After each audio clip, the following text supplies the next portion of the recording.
వలన కలిగే ఆశీర్వాదం ఏంటి? సేద్యపరచుకోవడం వలన, కాచుకోవడం వలన, అధిగమించి ప్రార్థించే సామర్థ్యం కలిగి ఉండడం వలన, కుట్లన్నిటిని సమకూర్చడము వలన, కుట్లన్నిటిని విప్పడము వలన కలిగే ఆశీర్వాదం. ఏరుకొనడం వలన, వీటన్నిటి వలన కలిగే ఆశీర్వాదం. ఋతు గ్రంథంలో 2వ అధ్యాయంలో ఏరుకొనుట అనే పదాలు చాలా సార్లు కనపడతాయి. చూడండి, మీరు చూడండి. 2వ అధ్యాయం 2వ వచనంలో, ఎవరి కటాక్షం పొందగలనో వాని వెనుక పరిగెనేరకుందు. రూతు గురించి మనం ధ్యానం చేసినప్పుడు రూతు ఆశీర్వాదం అంతా మొదలైంది ఈ ఏరుకొనుట వలననే.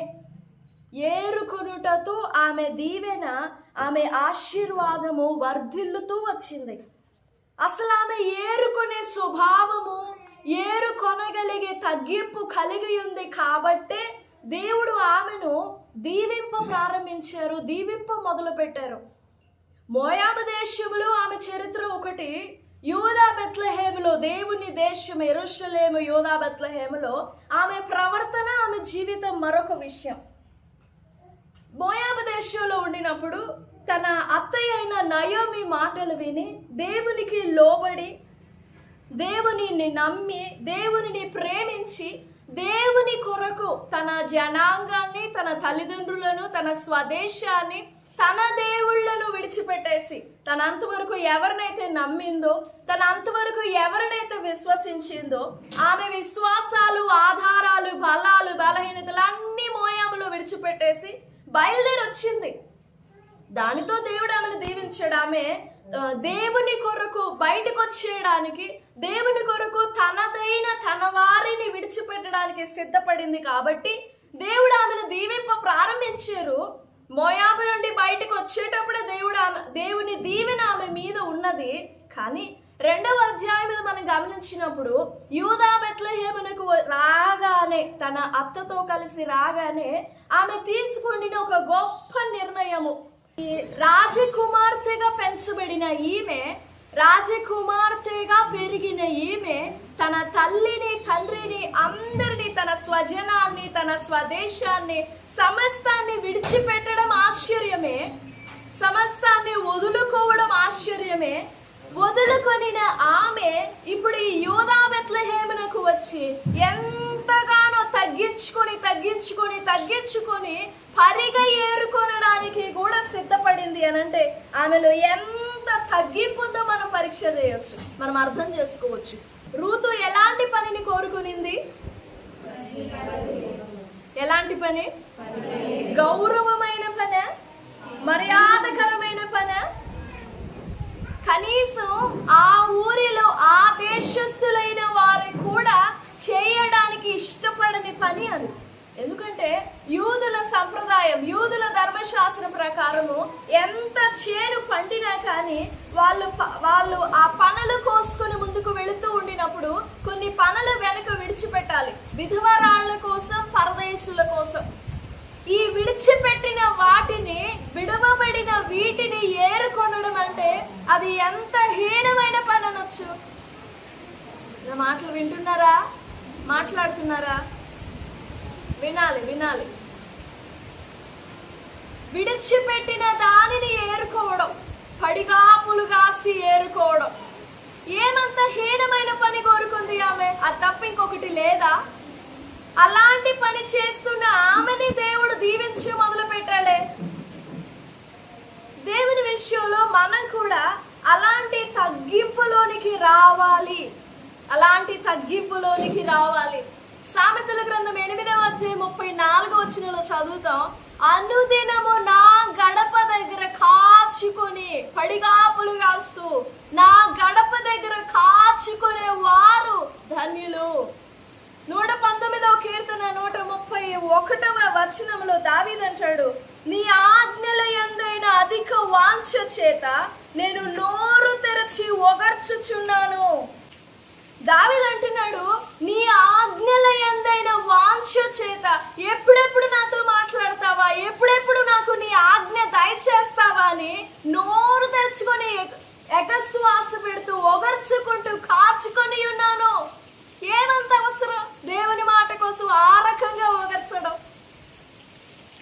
మన దగ్గరకు వచ్చిన దేవుని మాటని గౌరవంగా తీసుకోవడమే కష్టం. మనతో దేవుడు ప్రేమగా మాట్లాడగా ఆ మాటని విధేయతతో మర్యాద పూర్వకంగా స్వీకరించడమే కష్టం. ఇక మనము దేవుని మాట కొరకు ఒగర్చుతామా? నా మాటలు అర్థమవుతున్నాయండి? అర్థమైతే స్తోత్రం చెప్పండి. మనం ఒగర్చుతామా? ఒగర్చేంత ఆశ ఉంటుందా మనకి? పడి పడి పడి పడి ఏరుకోవడం. వాళ్ళు విడిచిపెట్టింది నేను పట్టుకునేదేంటి?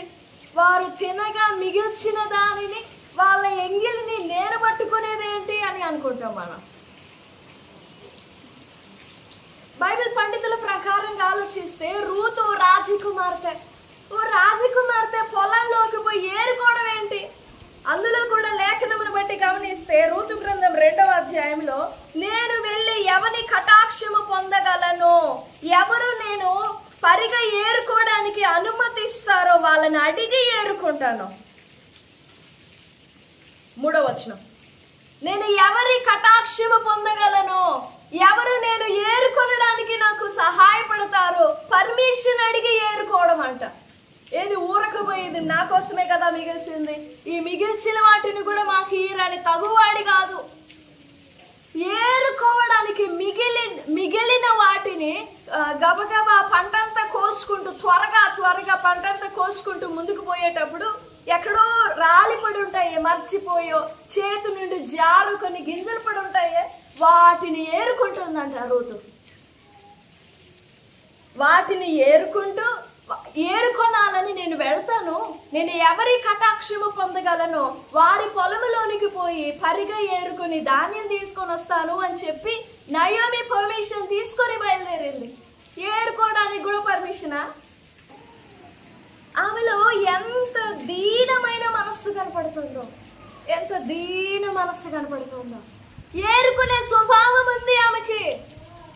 ఇప్పుడు మోయాబు దేశములో ఆరోగ్యము గాని ఆహారము గాని అన్ని క్షేమముగా ఉన్నాయనే కదా నయోమి భర్త, నయోమి కుమారులు వచ్చారు.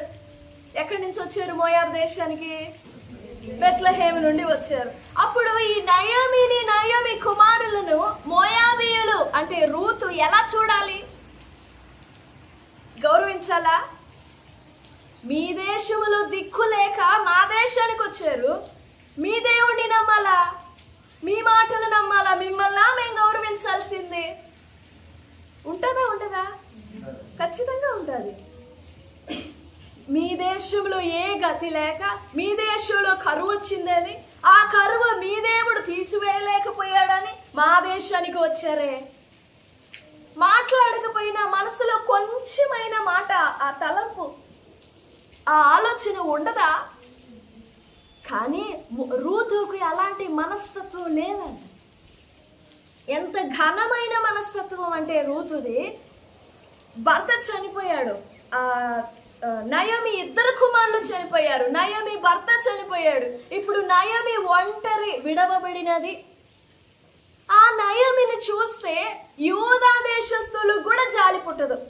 ఈమె కరువు కాలంలో, కష్టకాలంలో దేవుని విడిచిపెట్టి వెళ్ళిపోయింది, ఈమెనేంది మనం కనికరించేది అని సొంత దేశం, సొంత స్వజనులకు కూడా జాలి పుట్టదు, కనికరం పుట్టదు నయోమి మీద. దేవుణ్ణి దాటిపోయింది ఈమె. మాకందరికి కష్టాలు లేవా? మాకందరికి కరువులు లేవా? మేమందరం తిప్పలు పడట్లేదా? మేమందరం ఏమైనా వలసపోయామా? మేము ఇక్కడ పడుండలేదా? తినకో మేము ఇక్కడ పడుండలేదా?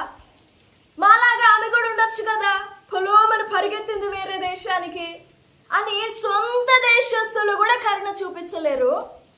కానీ రూతు, నా వృద్ధాప్యంలో ఉన్న నా అత్తకి నేను తోడుగా ఉండాలి, నీ వెంబడి నేను వస్తా, నా వెంబడి రావద్దని నువ్వు నన్ను అడగొద్దు, నీ ప్రజలే నా ప్రజలు, అసలు నువ్వు ఎలా జీవిస్తావో అదే నా జీవితం, నువ్వేం తింటావో అదే నేను తింటా, నువ్వెక్కడ పాతి పెట్టబడతావో నేను అక్కడే పాతి పెట్టబడతా, నీ దేవుడే నా దేవుడు.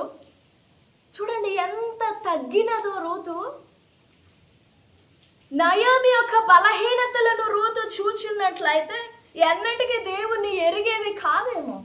కానీ నయోమి విడిచిపెట్టి వచ్చిన దేవుణ్ణి చూసింది రూతు. నయోమి దేవుని విడిచిపెట్టి మోయాబునకు వెళ్ళి, సర్వశక్తుడు నన్ను బాధపరిచాడు, సర్వశక్తుడు నన్ను రిక్తురాల్నిగా చేశాడు, నన్ను విధవరాల్నిగా చేశాడు, నన్ను ఒంటరి దానిగా చేశాడు. ఆమె చేసిన దోషం కనపడదు, దేవుడు చేసిన కష్టం కనపడుతుంది. దేవుడు ఆమెను రిక్తురాలిగా చేశాడు. ఆమె కదా విడిపోయింది దేవుని దగ్గర నుండి. దేవుని దగ్గర నుండి దూరంగా పరిగెత్తుకొని పోయి ఒంటరిగా మిగిలిపోయింది. కానీ ఇప్పుడు దేవుణ్ణి దూషిస్తుంది. సర్వశక్తుడు నన్ను బాధపరిచాడు, నాకు కొంచెమైనా నెమ్మది ఇవ్వలేదు, నన్ను ఒంటరిగా చేశాడు, నన్ను ముసలిదాన్నిగా చేశాడు. ఈ ముసలి ప్రాయంలో నాకెక్కడ మేలు కలుగుతుంది? అలాంటి సనుగులు గొనుగుల మధ్య రూతు దేవుని మీద ఆధారపడడం ఎలా సాధ్యమైంది? ఎప్పుడు చూసినా సనుగుతానే ఉంటుంది నయోమి, ఎప్పుడు చూసినా తిట్టుకుంటూనే ఉంటుంది నయోమి. ఆ పరిస్థితులలో కూడా రూతు అక్కడక్కడ ఒక్కొక్క నిమిషం ఎక్కడో మరి నయోమి మాటలలో దేవుని గురించి చెప్పడం, మా దేవుడు అట్లా చేసేవాడు ఇట్లా చేసేవాడు అని కొంచెమే చెప్పదా. 10 సంవత్సరాల కంటే పైనే ఉన్నారు మోయాబు దేశంలో. ఒక మాట ఎక్కడో ఒక విధంగా దేవుని మాటలు బయట పడతాయి. ఎంత దాచిపెట్ట ప్రయత్నించినా, దూషించ ప్రయత్నించినా దేవుని మాట బయట పడుతుంది, ఖచ్చితంగా బయట పడుతుంది. దేవుని పద్ధతులు, దేవుని ఆజ్ఞలు, ఆ దేవుని ప్రజల కట్టుదిట్టములు, కట్టడలు, విధులు అన్నీ కూడా ఏదో ఒక విధంగా చిన్న మాటగా అప్పుడొక మాటగా రూతు చెవిన పడినాయి. అయితే రూతు అలా ఏరుకొనిన మాటలన్నింటితో బలం పొందుకొని మోయాబు విడిచిపెట్టేసింది. నయోమి రూతుని కూర్చోబెట్టి, అమ్మా నువ్వు విధవరాలైపోయావు, మా దేశం ఉంది, మా దేవుడు ఉన్నాడు అక్కడ, మమ్మల్ని కనికరపడతాడు, నీ జీవితాన్ని కూడా బాగు చేస్తాడమ్మా, నీకు సమృద్ధిని ఇస్తాడమ్మా, ఉన్న ఫలంగా నీ జీవితం మార్చి వేస్తాడమ్మా, మా దేవుడు గొప్పవాడమ్మా అని నయోమి రూతును కూర్చోబెట్టే మాట్లాడలా. అలాంటి అవకాశాలు లేవు. అలాంటి మనస్సు మరి నయోమికి ఉందో లేదో. కానీ చివరిలో మోయాబులో ఉన్న నయోమికి వార్త వినపడింది, దేవుడు మమ్మల్ని దర్శిస్తున్నాడు, తన ప్రజలను యెహోవా దర్శిస్తున్నాడు అనే మాట పడింది ఆమె చెవిలో. ఇక బయలుదేరింది, నేను మోయాబు విడిచిపెట్టాలనుకుంటున్నాను. చిన్న మాటలని తన హృదయంలో ఎలా కూర్చుకుందో చూడండి. రూతు ఎంత చక్కగా పోగు చేసుకుందో చూడండి దేవుని మాటల్ని. మరి అలా పోగు చేసుకోకపోతే దేశాన్ని ఎలా విడిచిపెట్టగలదామే? తన బాంధవ్యాలను ఎలా విడిచిపెట్టగలదామే? నయోమితో ఎలా తెగతెంపులు అయిపోయినాయి కదా, భర్త చనిపోయాడు, మామ చనిపోయాడు, ఇంకా ఏం నిబంధన ఉంది ఆమెకు? ఏ కట్టడకు ఆమె బాధ్యురాలు కాదు. నయోమికి రూతుకి మధ్య బంధాలని తెగిపోయినాయి భర్త చనిపోవడంతో. ఇక నయోమికి రూతుకి మధ్య సంబంధం ఏం లేదు.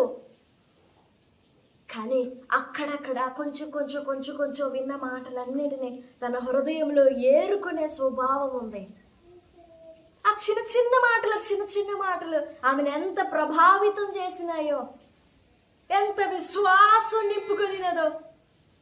నయోమి టెస్ట్ చేసింది, నేను మోయాబు వెళ్ళిపోతున్నాను కదా, నేను ముసలిదాన్ని, నా వలన మీకేం కలగదు, మీరు మీ దేశానికి, మీ జనుల దగ్గరకు, మీ తండ్రుల దగ్గరికి, మీ సొంత కుటుంబాలకు వెళ్ళి వరలా వివాహాలు చేసుకుని హాయిగా గడపండి అని అంటే పెద్దగా ఏడ్చేసి, అవును కదా, నా జీవితం, నా క్షేమం గురించి ఆలోచించి నా మంచి కోరి మాట్లాడుతున్నావు కదా అని చెప్పి థ్యాంక్స్ చెప్పేసి ఏడ్చి ముద్దు పెట్టేసి వెళ్ళిపోయింది. కానీ రూత్ అలా చేయలేకపోయింది. ఎందుకనంటే తను ఏరుకొనిన మాటల వలన, ఏరుకొనిన మాటల చేత దేవునితో తన హృదయం ఎప్పుడో లింక్ అయిపోయింది, దేవునితో తన హృదయం ఎప్పుడో కలిసిపోయింది. ఇక విడిపోలేదు దేవుని నుండి. ఇక దేవుని నుండి ఆమె విడిపోలేదు. నయోమి ప్రయత్నించింది, ఎంతో ప్రయత్నించింది. అమ్మా, నాతో ఉండడం నీకు క్షేమం కాదు. ఒకవేళ బెత్లెహేమునకు పోయినా నాతో ఉన్నావంటే నేనేం చేయగలను? అక్కడికి నేను వెళితేనే నాకు క్షేమం ఉంటుందో లేదో తెలీదు. నాకే అక్కడ చాయిస్, నేను ఉండడానికి నాకు ప్లేస్ ఉంటుందో లేదో తెలీదు. ఇక నువ్వొచ్చి ఎక్కడ ఉంటావు? నీకెక్కడ నేను ఆధారం చూపించేని అని చాలా ప్రయత్నించింది నయోమి, చెప్పి. కానీ రూత్ ఒప్పుకోలా. ఏరుకునే నా మాటలు ఎంత ప్రభావం చూపించినాయో దేశంలో. అంతవరకు పుట్టి పెరిగిన బంధువులు, సొంత భూమిని, స్వజనాన్ని, తల్లిదండ్రులని, తన స్నేహితులని అందరినీ విడిచిపెట్టేసింది. విడిచిపెట్టి యూదా బెత్లెహేమునకు బయలుదేరొచ్చింది. అక్కడ మాత్రం ఆ స్వభావం మారుతుందా? ఆ స్వభావమే ఉంది, ఎదుర్కొనే స్వభావం. అక్కడక్కడ కొంచెం కనికర, కొంచెం కృప, కొంచెం కృప, కొంచెం కృప, కొంచెం దయ, కొంచెం ప్రేమను ఏరుకొని చివరికి ఆమె ఏ కుటుంబంలో జాయిన్ అయిందో తెలుసా? Praise the lord. ఎలాంటి కుటుంబంలో ఆమె జాయిన్ అయింది? ఎవరి కుటుంబంలో జాయిన్ అయింది? యేసు ప్రభు వారి వంశావళిలో. మనం దావీదు మన దావీదు అన్నట్లు చెప్పుకుంటామే. ఆ దావీదుకు ఆమె అవ్వ. రూతు అవ్వ అవుతుంది దావీదుకి. మన దావీదు అని మన సొంత ఫ్రెండ్ లాగా మనం పలుకుతాం కదా. ఆ దావీదుకి సొంత అవ్వ రూతు. ఎక్కడి నుంచి ఎక్కడికి తీసుకొచ్చారో చూడండి దేవుడు. రాత్రికాల సమయంలో ఏరుకునే బుద్ధి మనకు కావాలి. దేవుని మాటలని ఏరుకోవాలి.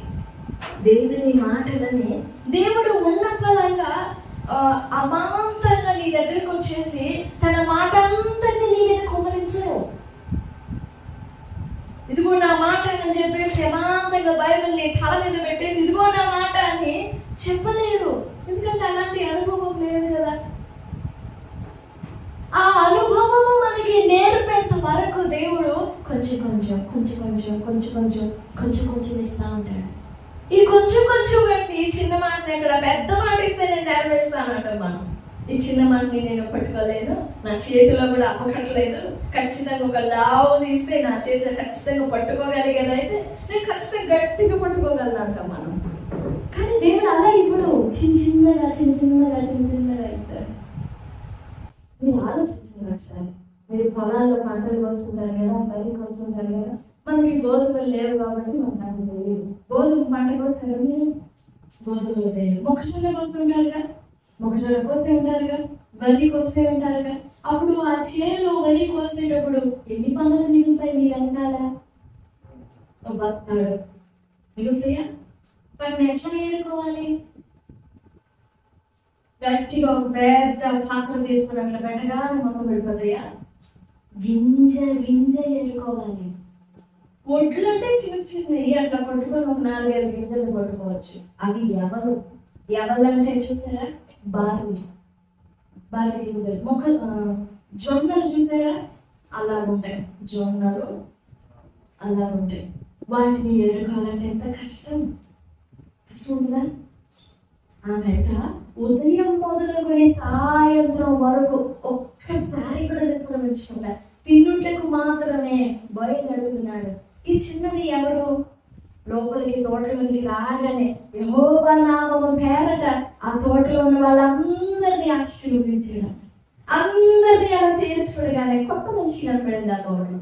ఎవరి కొత్త అమ్మాయి? చిన్న అమ్మాయిలా కనపడింది, యవనస్తురాలా కనపడింది. ఎవరి చిన్నది చూడగానే ఆ చేను కోయి వారి మీద అధిపతిగా ఉన్న ఒకడు వచ్చి చెప్తాడు, అయ్యా నేను ఈ చేనులో ఏరుకోవచ్చా అని ఆమె అడిగింది. నేను పనులు ఏరుకోమంటారా, గింజలు ఏరుకోమంటారా అని అడిగింది. నేను మిమ్మల్ని ఏం బలవంత పెట్టను, మీ చేనులు ఎక్కడన్నా విడవబడితే గింజలు అలాంటివి ఏరుకుంటానని నన్ను అడిగితే కాదని లేక ఏరుకోమన్నానయ్యా. ఆమె ఉదయం మొదలుకొని ఇప్పటి వరకు అస్సలు విశ్రాంతి తీసుకోలేదు, ఏరుకుంటానే ఉందయ్యా. ఆ పనివాడు చెప్తున్నాడు బోయజుకు, ఏరుకుంటూనే ఉందయ్యా. అప్పుడు వెంటనే బోయజుకి రూతు చేస్తున్నంత అప్పటికే వినపడింది. బోయజుకి తన అత్తకు చేసినదంతా వినపడిందంట. భర్త చనిపోయినా, మామ చనిపోయినా, కుటుంబంలోని పురుషులందరూ చనిపోయినా, ఒక స్త్రీ ఒంటరి విధవరాలైన వృద్ధురాలైన స్త్రీ మిగిలిపోతే ఆ స్త్రీని విడిచిపెట్టకుండా వృద్ధాప్యంలో విడిచిపెట్టడం బహు పాపం. కారణాలు ఏవైనా కానీ వృద్ధాప్యంలో ఉండిన తల్లిదండ్రులనైనా ఎవరినైనా వృద్ధాప్యంలో ఉన్న మరీ తల్లిదండ్రులను విడిచిపెడితే అది తిరిగి కూడగట్టుకోలేని శాపంగా తయారవుతుంది. కడుక్కోలేని దాని నుండి ఎంత వాక్యం నెరవేర్చిందో. వృద్ధులైన వారిని సన్మానించండి, మీ తల్లిదండ్రులను సన్మానించండి అంటే ఎంత చక్కగా గౌరవించింది రూతు. ఒంటరితనంలో విడిచిపెట్టేసేయలేదు. నీ జీవితం ఎట్టాగా అయిపోతుంది కదా, నీతో నేను కూడా కట్ట కలిసి నీతో నేను కూడా జతపడితే నేను ఎట్లాగో బాగుపడలేను, నీది ఎట్టాగా అయిపోతుంది కదా, నా పని నేను చూసుకుంటా, నా జీవితం నేను చూసుకుంటా అనే రైట్ ఉంది రూతుకి. కానీ తీసుకోనా రైట్ని.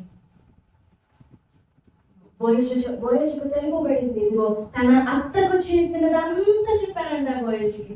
అప్పుడు బోయజు ఆవిడ పిలిచి, అమ్మ నా కుమారి, 2వ అధ్యాయం, నా కుమారి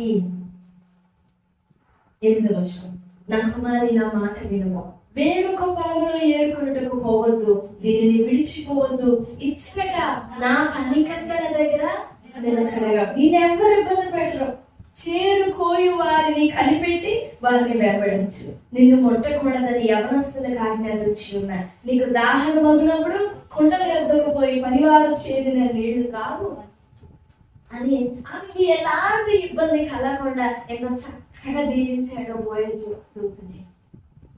తర్వాత తర్వాత తర్వాత ఏ పంట, ఏ తోటలో విడువబడిన గింజలను ఏరుకొనినదో ఆ తోటకే, ఆ పంటకి, ఆ భూమికే యజమానురాలు అయిపోయింది. ఒకప్పుడు ఆమె ఏరుకొనకపోతే, ఆమె దేనిని ఏరుకొనినదో దానికి యజమానురాలు అయ్యేది కాదు. మనం రేపు దీవెన పొందాలన్నా, దేవుడి దగ్గర నుంచి ఒక అద్భుతమైన దీవెనను, ఆశీర్వాదం పొందాలంటే మనం దేన్ని ఏరుకుంటామో దానికే దేవుడు గొప్ప చేస్తాడు, దాన్నే దేవుడు గొప్ప చేస్తాడు. అమాంతంగా మన మీద వచ్చేసి మన తల మీద ఒక కిరీటం పెట్టేసేయడు దేవుడు.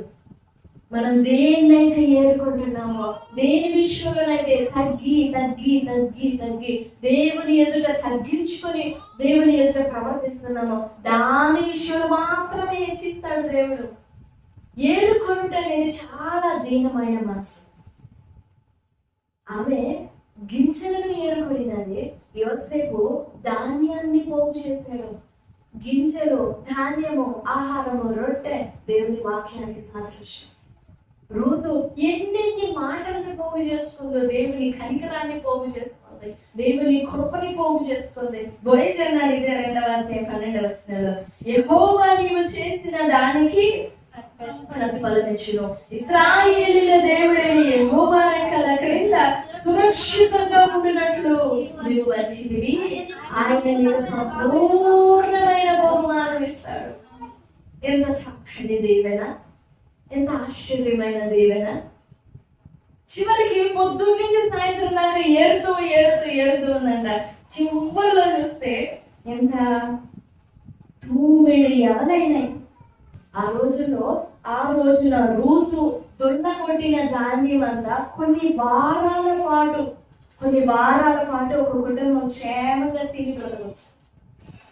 ఏది ఒక్క రోజు కష్టపడితే, అది ఓ వారం కష్టపడితే, వారం కష్టపడి ఏరుకుంటే దానికి ఎంత ఓపిక కావాలి. దేవుని వాక్య విషయంలో ఓపిక కావాలి, దేవుని వాక్య విషయంలో తగ్గింపు కావాలి, చాలా తగ్గింపు కావాలి.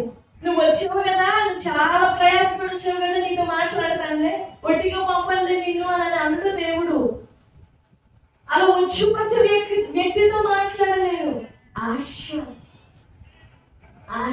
ఆశతో ఏరుకోవడానికి సిద్ధపడితే ఎన్ని మాటలైనా ఇస్తాను. అదే వాక్యం చెప్తుంది, అనుదినము నా దగ్గర, నా గడప దగ్గర కాచుకొని ఉంటాను. ఇంకో మాట కూడా చూద్దాం. మార్కు సువార్త, సురోఫెనికియ స్త్రీ అంటుంది. మార్కు సువార్త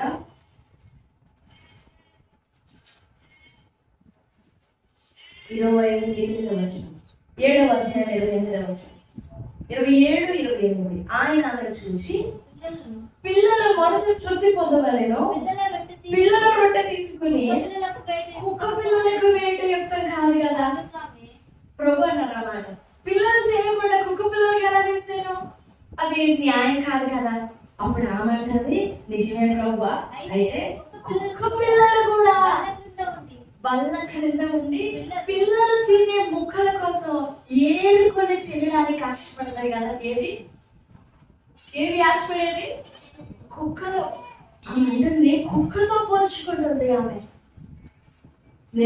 నాకు దయ కావాలి, నన్ను మీరు స్వస్థపరచాలి, నాకు మీరు మేలు చేయాలని యేసు ప్రభు వారి దగ్గరకు వచ్చి ఆమె మాట్లాడుతుంటే ప్రభు అన్నారు, నేను పిల్లల నోటి దగ్గర కూడు తీసుకొచ్చి మీకు ఎట్లా వేయమంటారు, కుక్కలకి వేయమంటారు. పిల్లల నోటి దగ్గర తీసి కుక్కలకి వేయమంటావా? అది తగ్గదు కదా. ఆమె కూడా చక్కగా తగ్గించుకొని వచ్చి నీ అవసరం కోరి వేస్తే నన్ను కుక్క అంటావా? నేను నీ దగ్గర ఏరుకోవాలా? నేను నీ దగ్గర పడిగాపులు కాసి ఏరుకోవాలా అని అందేనామే. నిజమే ప్రభా, నిజమే. కుక్కలకు వేయడం కాదు, పిల్లల నోటి దగ్గర నుంచి కుక్కలకు వేయడం రైట్ కాదు. కానీ కుక్కలు కూడా ఆశపడతాయిగా. పిల్లల బలకరంగా కూర్చొని ఇక్కడ అన్న 2-3 కుక్కలు పడితే ఇక్కడ నేను అలా ఆశపడుతున్నాను, కుక్కలాగా ఆశపడుతున్నానయ్యా, కుక్కలాగా ఒగర్చుతున్నాను, నాకు సాయం చేయవా? దేవుని మాట విషయంలో మనకు అలాంటి తపన కావాలి. దేవుని మాటలని అలా పోగు చేసుకోవాలి. మనం దేవుని మాటని ఆశతో పోగు చేసుకుంటేనే ఆ మాట నీ కొరకు దాచబడుతుంది. పోగు చేసుకోకుండా, నువ్వు ఏరుకొనకుండా, అంతటి తపనతో ఆశతో కోరుకొనకుండా ఏదో ప్రార్థనకు వచ్చి అలా గడిపేసి వినేసి 4 మాటలు వెళ్ళిపోతావే, ఆ మాటలు నీకు గుర్తుండవు. ఏరుకునే వ్యక్తి ఎక్కడెక్కడ ఏ గింజ ఉంది అని కనబడతాడు. ఎందుకంటే అంతటిని సేద్యం చేస్తా కాచుతా ఉంటాడు కదా, పరిశీలనగా చూస్తూ ఉంటాడు కదా. రూతు ఒకప్పుడు ఏరుకునేది, ఇప్పుడు యజమానురాలు అయిపోయింది. మనం ఎంత వాక్యాన్ని ఏరుకుంటున్నాం? అసలు వాక్యాన్ని ఎలా ఏరుకుంటున్నాం? మనం వాక్యాన్ని ఎలా పోగు చేసుకుంటున్నాం? మనం అమాంతంగా దేవుడు మన హృదయాన్ని అలా విప్పి చీల్చి ఇక వాక్యం అంతటిని లోపలికి కుక్కి తోసేసి మళ్ళీ హృదయంలో తలుపును బిగించేసి ఇక నీ హృదయంలో వాక్యం నింపేళ్ళే అంటారా? నో, నువ్వేరుకోవాలి వాక్యాన్ని. నీ ఆశతో అవసరతతో ఏరుకోవాలి, ఆశతోనూ అవసరతతోనూ ఏరుకోవాలి. ఎందుకంటే రానున్న రోజులలో అవసరమైన మాట దొరకదు, కష్టము. చాలా చెడ్డ దినాల్లో ఉన్నాం మనం, చాలా భయంకరమైన రోజుల్లో ఉన్నాం మనం. పోగు చేసుకోవాల్సిన సమయంలోనే పోగు చేసుకోవాలి. ఇక పంట అంతా అయిపోయిన తర్వాత పోగు చేసుకోవడానికి ఉంటాయా? ఉండవు, గింజలేమి ఉండవు. మొత్తం ఊడ్చేసి మళ్ళీ ఆ పొలాన్ని దున్నేస్తారు, ఇంకా అక్కడ ఒక గింజ కూడా కనపడతావు. సమయం ఉండగానే, దేవుని మాట సమీపముగా ఉండగానే ఎన్ని మాటలు పోగు చేసుకోగలవో, ఎన్ని మాటలను ఏరుకొనగలవో అన్ని మాటలను ఏరుకోవాలి. నువ్వు దేన్నైతే ఏరుకుంటావో అదే నీకు దీవెన అవుతుంది. దేన్ని ఏరుకుంటే అదే దీవెన. దేవుని మాట అది నీకు నిరంతరం దీవెనగా ఉంటుంది. దేవుని శాపమా అదే నీకు శాపంగా ఉంటుంది. దేవుని కోపాన్ని ఏరుకుంటున్నావా అది నీకు కోపంగానే మిగిలిపోతుంది. జాగ్రత్తగా దేవుని ఎదుట దేవుని మాటను వెతకాలి. మనం నెంబర్ 1 మనల్ని మనం సేద్యపరచుకోవాలి. ఆ నెంబర్ 1 లోనే సేద్యపరచుకుంటూ మనల్ని మనం ఏం చేసుకోవాలి? కాల్చుకోవాలి. కాల్చుకుంటున్న మనము తీర్పును మించి, ఉగ్రతను మించి అడుగగలిగే సామర్థ్యాన్ని, బలాన్ని పొందుకోవాలి. అంతటి సామర్థ్యాన్ని పొందిన మనము ధనాగారంలో దేవుని మాటలన్నింటినీ అతి విస్తారంగా పోగు చేసుకోవాలి, అతి విస్తారంగా కూడగట్టుకోవాలి, సిద్ధం చేసుకోవాలి. దేన్నైతే సిద్ధం చేసుకున్నామో ఆ సిద్ధపరిచిన ధాన్యమంతటిని మన ఇరుకులో, రోగములో, ఉపద్రవములో, ఉగ్రతలో ఆ మాటలు మన కొరకు విప్పబడతాయి. ఇప్పుడు రూతు ఏరుకునేది ఆమె ఏరుకునేది కాబట్టి బోనస్ చెప్పాడు తన పరివారంతో, మీరు అలా ఆ పంట కోసుకుంటూ వెళ్ళేటప్పుడు అక్కడక్కడ ఆమె వరకు కొన్ని పనులు విడిచిపెట్టండి. అలా విడిచిపెట్టిన వాటన్నిటిని దొంగబడితే ఒక్క రోజులోనే ఉదయం నుండి అస్తమయం వరకు 2 యవలైన కొన్ని వారాల మట్టుకు వాళ్ళిద్దరికి సరిపడతాయి. ఆమె ఏరుకునింది కాబట్టి దేవుడు ఆమెకు విడుదల చేసాడు ధాన్యాన్ని, ఆశీర్వాదాన్ని.